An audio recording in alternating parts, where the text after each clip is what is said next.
Hello dear aspirants, આપ સર્વેનું અમારી YouTube channel game changing સાયકોલોજીમાં હાર્દિક સ્વાગત છે. આજના વિડીયોમાં આપણે પ્રોબેશન ઓફિસર, ચીફ ઓફિસર તેમજ અન્ય કેટલીક સરકારી પરીક્ષાઓ માટે સમાજશાસ્ત્ર એટલે કે સોશિયોલોજી સબ્જેક્ટ અગત્યનો છે અને સાથે સાથે જે વિદ્યાર્થીઓ બેચલર ઇન સોશિયોલોજી અને માસ્ટર ઇન સોશિયોલોજી સાથે સંકળાયેલા છે તો ઓફકોર્સ એમની માટે પણ આ વિડીયોઝ અગત્યના છે. પ્રોબેશન ઓફિસરના જે નવા સિલેબસ ની ડિક્લેરેશન થઈ છે એ મુજબ આ વિષયમાંથી લગભગ 33 માર્ક્સ જેટલા ક્વેશ્ચન્સ પૂછાવાના છે અને એ પૈકી આપણે સમાજશાસ્ત્રીય સિદ્ધાંતોની વિસ્તૃતમાં ચર્ચા કરી રહ્યા છે. તો તમે અગાઉના વિડીયો જોયા ન હોય તો પ્લેલિસ્ટમાં જઈને એ વિડીયોઝ ચેક કરી લેશો. હવે અગાઉના વિડીયોમાં આપણે વિનિમયવાદ વિશે ડિટેલમાં ડિસ્કશન કર્યું હતું. હવે આજના વિડીયોમાં આપણે ફરીથી પીટર એમ બ્લાઉ અને રચનાતંત્રીય વિનિમયવાદ એ શું છે, એ પોતે કઈ થિયરીને ફોલો કરે છે, સાથે સાથે વિનિમયવાદ વિશે એમના વિચારો શું છે, તો એ વિશે આપણે ડિટેલમાં ચર્ચા કરવાના છીએ. તો પીટર એમ બ્લાઉ અને રચનાતંત્રીય વિનિમયવાદ. વિનિમયના સિદ્ધાંતમાં પીટર એમ બ્લાઉનું પ્રદાન ખૂબ મહત્ત્વનું છે. ઓકે, આપણે જો વિનિમયના સિદ્ધાંતની વાતો કરીએ તો એ સિદ્ધાંતમાં પીટર એમ બ્લાઉ જે છે એમનું પણ જે પ્રદાન છે, એમનું જે રોલ છે, એમણે જે કોઈ કાર્ય કર્યું છે એ ખૂબ મહત્ત્વનું છે. કોઈ પણ સમાજ અને સંસ્થાઓને વ્યક્તિગત ખાસિયતોથી સમજાવી શકાય. કોઈ પણ સમાજ હોય, કોઈ વ્યક્તિ હોય, કોઈ સંસ્થા હોય તો એને વ્યક્તિગત ખાસિયત જે હોય અથવા તો વ્યક્તિગત જે કેરેક્ટરિસ્ટિક હોય, વ્યક્તિગત જે ગુણો હોય એને આધારે ડિસ્ક્રાઇબ ન કરી શકાય. માનો કે ફોર એન એક્ઝામ્પલ કોઈ એક સમાજ છે, એમાં કોઈક એક ટ્રેડિશન જે છે અથવા તો ટ્રેડિશન ફોલો કરવામાં આવે છે એ સારું છે, તો એક ટ્રેડિશન જે છે જે ફોલો કરવામાં આવે છે એને આધારે આપણે સમગ્ર સમાજને ડિસ્ક્રાઇબ કરી ન શકીએ. ઓકે, એને સમજવા માટે આપણે શું કરવું પડે, ઘણા બધા બીજા આસ્પેક્ટ્સ છે તો એને પણ ધ્યાનમાં રાખવા પડે. પીટર એમ બ્લાઉ જ્યોર્જ સી હોમન્સના વિનિમય અંગેના વિચારો પ્રત્યે સહમતિ દર્શાવે છે. આપણે અગાઉના વિડીયોમાં હોમન્સના જે વિચારો હતા વિનિમયના એ અને સાથે સાથે જે 5 વિભાવનાઓ હતી એ વિશે વિસ્તૃતમાં ચર્ચા કરી હતી. જો તમે એ વિડીયો જોયો ન હોય તો પ્લેલિસ્ટમાં જઈને વિડીયો ચેક કરી લેજો. ઓકે, તો એ પોતે એટલે કે પીટર એમ બ્લાઉની આપણે વાત કરીએ તો એ જ્યોર્જ સી હોમન્સના જે કોઈ વિચારો છે, જે થોટ્સ એમણે રજૂ કર્યા હતા, જે વિચારધારા આપી હતી અને સાથે સાથે જે 5 સિદ્ધાંતો દર્શાવ્યા હતા એટલે કે વિભાવનાઓ દર્શાવી હતી એ અંગે પોતે સંપૂર્ણ સહમતિ દર્શાવે છે. પીટર એમ બ્લાઉ માને છે કે સામાજિક વિનિમયવાદને સમજવા માટે વ્યક્તિઓના અરસપરસના સાદા વ્યવહારને સમજવા ખૂબ જરૂરી છે. જો અગેન ઇમ્પોર્ટન્ટ છે કે જો તમે સામાજિક વિનિમયવાદને સમજવા માંગો છો, એક સોસાયટીને, એક કલ્ચરના વિનિમયવાદને એટલે કે એક્સચેન્જ જે થાય છે એને સમજવા માટે પ્રયત્ન કરો છો અથવા તો સમજવા માંગો છો, તો વ્યક્તિઓના અરસપરસનો જે સાદો વ્યવહાર છે એને પણ સમજવો જરૂરી છે. મેં જ્યારે ટૉપિક ચાલુ કર્યો ત્યારે જ તમને કીધું હતું કે શરૂઆતના સમયમાં બાર્ટર સિસ્ટમ હતી. મતલબ જ્યારે કોઈ ચોક્કસ ધારાધોરણો ન હતા ત્યારે માનો કે એક વ્યક્તિને ચોખાના લોટની જરૂર છે, એક વ્યક્તિને ઘઉંના લોટની જરૂર છે, તો એ શું કરશે, અરસપરસ એ વસ્તુઓ વચ્ચે એક્સચેન્જ કરશે. કોઈકને દૂધની જરૂર છે, કોઈકને ખાંડની જરૂર છે, તો એ બે વ્યક્તિઓ શું કરશે, અરસપરસમાં એ જે વ્યવહાર છે અથવા તો વસ્તુ છે એને એક્સચેન્જ કરશે, જેને આપણે બાર્ટર સિસ્ટમ એટલે કે વિનિમય પ્રથા તરીકે ઓળખતા હતા. પરંતુ સમય જતાં એમાં ચેન્જીસ આવે છે અને એક પ્રકારની ચોક્કસ વ્યવસ્થા જે છે એ સ્થાપિત થાય છે. તો અહીંયા કોઈક સામાજિક વિનિમયવાદને આપણે સમજવો છે તો એના માટે વ્યક્તિઓ એટલે કે આજુબાજુ રહેનારા વ્યક્તિઓ હોઈ શકે અથવા તો કોમન વ્યક્તિઓ જે અરસપરસનો સાદો વ્યવહાર કરે છે તો એને પણ સમજવો જરૂરી છે. ઘણી વખત એવું બને કે વ્યક્તિ કોઈ પણ એંગલથી કોઓપરેટિવ ન હોય, ઓકે, કોઈ પણ પ્રકારે અન્ડરસ્ટેન્ડિંગ કરીને કોઈ પણ આવો સાદો વ્યવહાર કરવા ઈચ્છતો ન હોય. ઘણી વખત આપણે બનતું હોય કે આપણે આજુબાજુના કોઈક લોકો હોય તો આપણે ઘણી વખત સારા હોય તો આપણે શું કરીએ કે કોઈક રિક્વાયરમેન્ટ હોય તો આપણે એમની પાસે માંગીએ, પરંતુ ઘણી વખત એવું બને કે આપણે નહીં માંગીએ, એનાથી આપણે એવું પ્રિફર કરીએ કે આપણે જઈને લઈ આવીએ અથવા તો એ વસ્તુ વગર ચલાવી લઈએ. પીટર એમ બ્લાઉ સામાજિક વિચારકોને સત્તા એટલે કે પાવર અને સામાજિક સ્તર રચનાની ઘટનાઓને સમજાવતા રોકે છે. પીટર એમ બ્લાઉનું જે કંઈ લેખન કાર્ય છે એની વિશે હવે આપણે ડિટેલમાં ડિસ્કશન કરીશું. એ શું કરે છે કે સામાજિક વિચારકો છે એટલે કે એમની સત્તા છે, એમને પાવર છે એ, અને જે સ્તર રચના એટલે કે સ્ટ્રક્ચર બેઝ ઉપર જે પણ સ્ટ્રક્ચર થઈ છે, રચના થઈ છે, તો એ ઘટનાઓને સમજાવતા એ રોકે છે. પીટર માઇકલ બ્લાઉ પોતાના વિનિમયના સિદ્ધાંતમાં સત્તાના સિદ્ધાંતની વિભાવનાને સાંકળીને વિનિમયવાદને સમજાવે છે.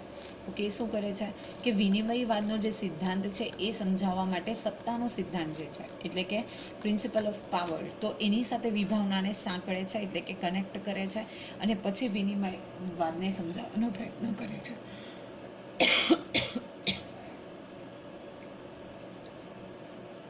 Sorry. The dynamics, a study of interpersonal relationship in two government agencies, that was written in 1955. એક પુસ્તક છે જે લખવામાં આવ્યું છે ધ ડાયનામિક્સ ઉપર, જેનું આખું નામ જે છે એ છે dynamics, a study of interpersonal relationship in two government agencies. આપણી જે ઇન્ટરપર્સનલ રિલેશનશિપ છે પણ કેવી, ટુ ગવર્મેન્ટ એજન્સીઝમાં, ઓકે, અલગ અલગ સત્તાઓમાં, તો એના વિશે એક પુસ્તક લખાયેલું છે.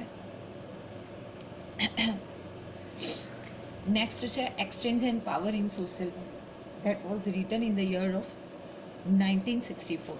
તો બીજું એમનું પુસ્તક જે છે એ છે exchange and power in social life, that was written in the year of 1964. Peter M બ્લાઉએ પોતાના પુસ્તક exchange and power in social લાઈફમાં પોતાના અભ્યાસમાં જે પ્રયોગો કર્યા છે એમાં તેઓ એવી રૂપરેખા બતાવે છે કે જેના દ્વારા તેઓ નાના સામાજિક સમૂહોની જે આંતરક્રિયાઓથી બનેલ સામાજિક વિનિમયવાદના નિયમો છે અને વિશાળ સામાજિક સમૂહોની વિનિમયની પ્રક્રિયાની સાથે જોડવાનો પ્રયત્ન કરે છે.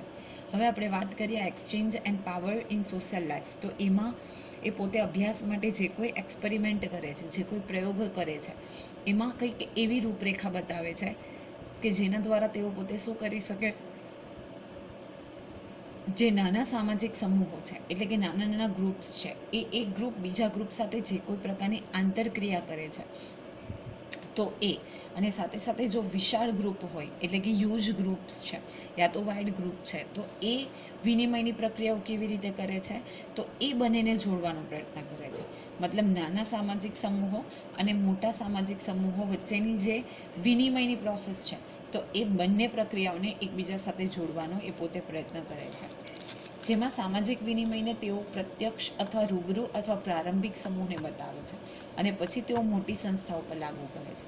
તો સામાજિક વિનિમય એ સ્ટાર્ટિંગ ફેઝ ઉપર કોને બતાવે છે, તો પ્રત્યક્ષ એટલે કે ફેસ ટુ ફેસ અથવા તો રૂબરૂ, અને જે પ્રારંભિક સમૂહો છે એને બતાવે છે એટલે કે જે નાના સમૂહો છે તો એ જ્યારે પ્રત્યક્ષ અથવા તો રૂબરૂ રીતે કોઈ પણ પ્રકારનું વિનિમય કરે તો એને બતાવે છે, અને પછી એ મોટી સંસ્થાઓ એટલે કે જે મોટા ઇન્સ્ટિટ્યુશન્સ છે ત્યાં કેવી રીતે વિનિમય થાય છે તો એની ઉપર આ જે થિયરી છે એ લાગુ કરે છે.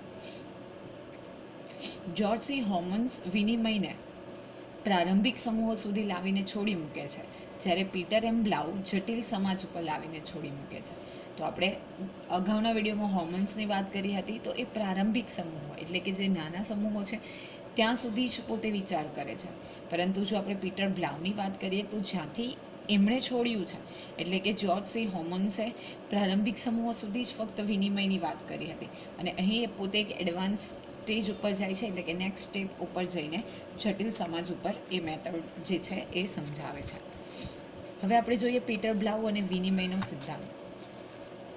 તો પીટર એમ બ્લાઉ સૈદ્ધાંતિક રણનીતિ વિનિમયના સિદ્ધાંતમાં સૈદ્ધાંતિક રૂપરેખા નક્કી કરીને રજૂ કરે છે. શું કરે છે, પોતે એક આખી રૂપરેખા જે છે એ નક્કી કરે છે, રૂપરેખાને આધારે સમજાવવાનો પ્રયત્ન કરે છે, અને તેમણે તેમનું નામ સૈદ્ધાંતિક પ્રાક કથન આપ્યું છે. તો આ પણ જરૂરી છે કે જે રૂપરેખા આઉટલાઇન્સ એમણે બતાવી છે આ સૈદ્ધાંતિક વિનિમયની એટલે કે વિનિમયના સિદ્ધાંતની, એનું નામ એ પોતે શું આપે છે, તો સૈદ્ધાંતિક પ્રાક કથન એવું નામ આપે છે રૂપરેખાનું. જ્યારે પણ આપણે પીટર એમ બ્લાઉના સિદ્ધાંતો જોઈએ તો એ બાબત ધ્યાનમાં રાખવામાં આવે છે કે તેઓ સામાજિક વિનિમયની સાથે જોડાયેલ અવધારણાઓને એક જ સમૂહમાં મૂકે છે. આપણે અગાઉ જોયું હતું કે 5 અવધારણાઓ હતી, પરંતુ જ્યારે આપણે પીટર એમ બ્લાઉની વાત કરીએ તો એ બેઝિકલી જે સામાજિક વિનિમય સાથે જોડાયેલી જેટલી પણ અવધારણાઓ છે, હાઇપોથેસિસ છે, એને એક જ સમૂહમાં મૂકે છે. પીટર એમ બ્લાઉનું માનવું છે કે વ્યક્તિની સામાજિક આંતરક્રિયાઓને સંરચનાત્મક સંબંધી બાબતોને વિશ્લેષણ કરી શકાય છે. અહીં તમારે એક વસ્તુ યાદ રાખવાનું છે કે એક જ સમૂહમાં મૂકે છે, અને અગાઉ આપણે જોયું હતું એમાં 5 સમૂહ હતા.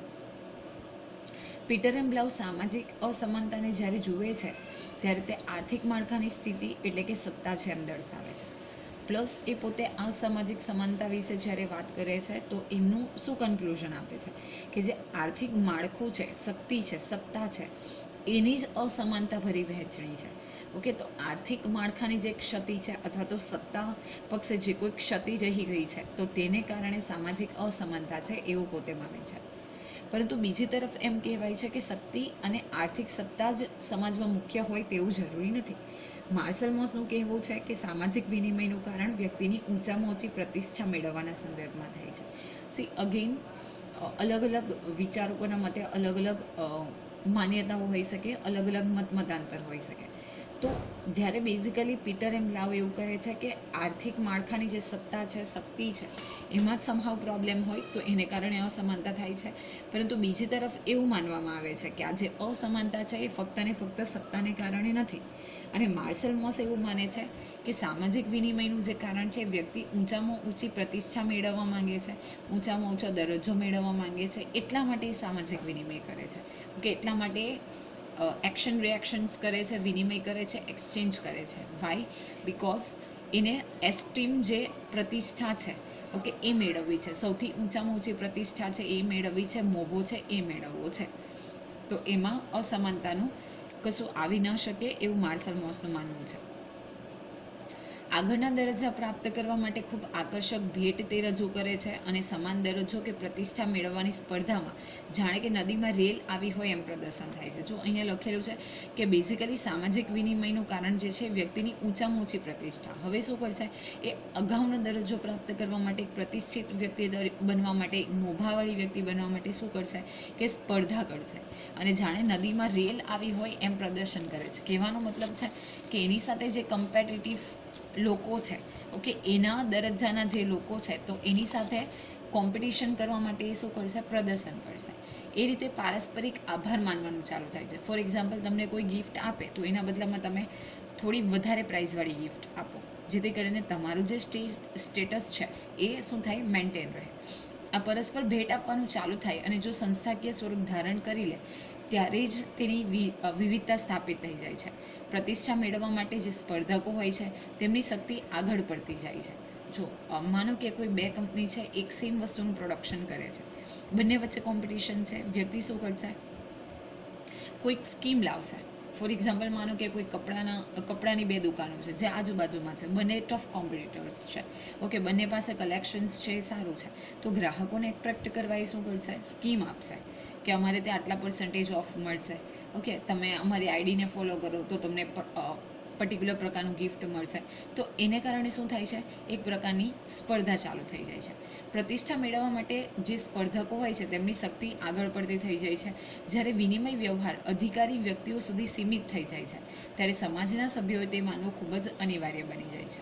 પછી ફરજિયાત સ્થાપિત થયેલ વિનિમય અંગેના માપનો કે વલણો કે ધોરણો સમાજને અવરોધરૂપ બને છે. અહીંયા લખેલું છે કે જ્યારે આપણે શું કરીએ છીએ કે અધિકારીઓ અથવા તો વ્યક્તિઓ સુધી વ્યવહાર કરીએ છીએ. ઇનડાયરેક્ટલી કદાચ તમને આઈડિયા આવી ગયો હશે કે ઘણી વખત એવું હોય કે આપણે આપણું કામ કરાવવા માટે શું કરીએ છીએ? ટેબલની નીચેથી, ઓકે, વ્યવહાર કરતા હોઈએ છીએ, ઓકે, યા તો સેટિંગ કરતા હોઈએ છીએ. તો એક પ્રકારનો જો એક ચીલો ચાલુ થઈ જાય તો પછી શું થાય કે પછીના જે લોકો છે એને પણ આજે ધોરણો સ્થાપિત કરી દેવામાં આવે છે કે આ કામ કરાવવું છે, આટલા પૈસા આપવા જ પડશે, આટલી મીઠાઈ આપવી પડશે. તો એના માટે અવરોધરૂપ બને છે. છતાં તેમને માટે અમુક પ્રકારના વિનિમય કરવા માટેની ફરજિયાત અપેક્ષા રાખવામાં આવે છે. ઘણી બધી વખત તમે જોયું હશે કે કોઈ કામ કરાવવું છે તો તમારે આટલું વસ્તુ કમ્પલસરી આપવી પડે. દાખલા તરીકે અમુક આગળ પડતા વર્ગમાં લગ્ન અંગે પ્રતિષ્ઠામાં વધારો થાય તેના માટે આગળ પડતી જ્ઞાતિઓ સૌથી મોંઘા અને ખર્ચાળ લગ્ન કરે છે. એમાંથી પ્રતિષ્ઠા કંઈ ઓછી મળે છે એવું નથી, પરંતુ બાજુમાં રહેતી ઓછી પ્રતિષ્ઠા ધરાવતી વ્યક્તિઓ તેનો વિરોધ કરે છે કે લગ્નમાં ઘરેણાં ભોજનમાં વધુ માણસો ન બોલાવવા, સાદગીપૂર્ણ લગ્ન કરવા કે દહેજ ન આપવું જોઈએ વગેરે વગેરે વગેરે. જો આ કરંટનો સૌથી મોટો ઇશ્યુ છે કે ઘણી વખત નહીં, મોસ્ટલી આજે એ વસ્તુ છે કે દેખાદેખી કરવામાં આવે છે. કોઈ એક ફેમિલી દ્વારા આટલો ખર્ચો કરવામાં આવ્યો તો why we should not, okay. અને એક સમાજમાં ચીલો ચાલુ થઈ જાય છે કે ફરજિયાત આટલું તો કરવું જ પડે, રાઈટ. તો એને કારણે જે મધ્યમ વર્ગીય પરિવાર છે અથવા તો ગરીબ વર્ગ છે એ પીસાય છે, જેમાં વિરોધ આંદોલનો પણ થતા હોય છે. સત્તા એટલે કે પાવરના સંદર્ભમાં જોઈએ તો આર્થિક રીતે અસમાનતા ધરાવતો આર્થિક વિનિમયવાદ કહેવાય છે, જેને પીટર એમ બ્લાઉદે વિશદ છણાવટ કરીને વ્યાખ્યાયિત કર્યો છે. ઓકે, તો આવી રીતે જે પ્રકારનો અસમાનતા દર્શાવતો જે આર્થિક વિનિમયવાદ કરવામાં આવે છે, ઓકે, જે પ્રથા ચાલુ કરવામાં આવે છે, તો એને પોતે વ્યાખ્યાયિત કરે છે. સમાજશાસ્ત્રીય સિદ્ધાંતોમાં ઘણા બધા સિદ્ધાંતો છે, પરંતુ સમાજના નાના વર્ગ કે સમૂહ તરફ જોઈએ એટલું ધ્યાન અપાતું નથી. તમને ખબર જ હશે કે જે મોટા વર્ગો છે એને ધ્યાનમાં રાખીને વિવિધ યોજનાઓ બનાવવામાં આવે છે, એટલે કે નાના વર્ગ જે છે એની ઉપર જેટલું ધ્યાન અપાવવું જોઈએ એટલું ધ્યાન અપાતું નથી. અને ધેટ ઇઝ ધ રીઝન કે આજે પણ જ્યારે કોઈક યોજના બહાર પાડવામાં આવે છે ત્યારે ઘણી બધી વખત એવું થાય છે કે નાના વર્ગો જે છે એને ઉપેક્ષિત કરવામાં આવે છે અથવા તો એને ધ્યાન આપવામાં આવતું નથી. તેમના અરસપરસના વ્યવહાર અંગે પ્રશ્નો ઘણા છે. એવું પણ કહેવાય છે કે વિનિમય સિદ્ધાંત મુખ્ય રીતે નાના સમૂહોને જ ઓળખવાનો સિદ્ધાંત છે. તો આ પણ અગત્યનું છે કે જે અરસપરસના વ્યવહાર છે નાના સમૂહના અથવા તો નાના વર્ગના, તો બેઝિકલી એ અંગે પણ ઘણા બધા ક્વેશ્ચન્સ છે, ઘણા બધા પ્રશ્નો છે. અને એટલા માટે એવું પણ કહેવાય છે કે જો વિનિમયના સિદ્ધાંતની આપણે વાત કરીએ તો મુખ્ય રૂપથી એ નાના સમૂહને ઓળખવા માટે ઉપયોગમાં લેવાતો સિદ્ધાંત છે. આમ સામાજિક વિનિમય સિદ્ધાંત સામાજિક રચના સાથે જોડાયેલ છે અને સમાજમાં જે કંઈ મૂલ્ય, લાગત, ભેટ, સોગાદનું આદાન પ્રદાન થાય છે તેમાં વિવિધતા જોવા મળે છે.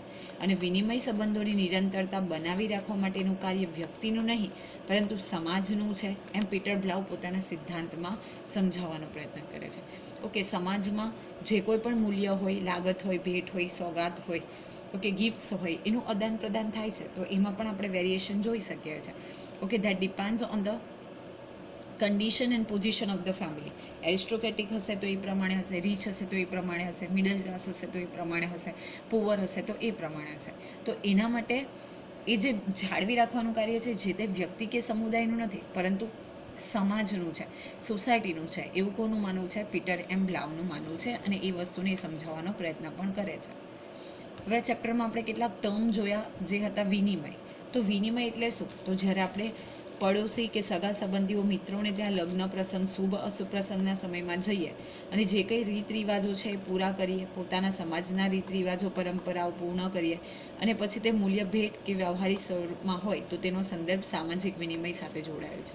તો વોટ ઇઝ વિનિમય? આપણે કોઈ પડોશી છે, સગા સંબંધીઓ છે કે મિત્રને ત્યાં લગ્નમાં જઈએ અથવા શુભ અશુભ પ્રસંગમાં જઈએ અને જે આપણા રિવાજો હોય, ટ્રેડિશન્સ હોય, બિલીફ્સ હોય, માન્યતાઓ હોય એને પૂરા કરીએ. ઓકે, મેરેજમાં જઈએ તો ચાંદલો વ્યવહાર કરીએ, ઓકે, કોઈ ભેટ આપીએ, ગિફ્ટ આપીએ, તો એને આપણે સામાજિક વિનિમય સાથે ઓળખાવીએ છીએ. ટ્રોબિએન્ડ આગળ વર્ડ આવ્યો છે તો એક ટાપુનું નામ છે. કુળ એટલે કે ગોત્ર, કયા કુળથી બિલોંગ કરવામાં આવે છે. એક્સચેન્જ સ્ટ્રક્ચરાલિઝમ એટલે કે વિનિમય સંરચનાવાદ. અને એન્થ્રોપોલોજી એટલે કે બેઝિકલી માનવશાસ્ત્ર. તો આશા રાખું છું કે આજના વિડીયોમાં તમને સમજ પડી હશે. વિડીયો પસંદ પડે તો વિડીયોને લાઇક કરી અને શેર કરવાનું ભૂલશો નહીં. અને હા, આવા જ વધુ વિડીયોની અપડેટ્સ મેળવવા માટે even you can subscribe our YouTube channel game changing psychology. Thank you for watching the video. Have a nice day.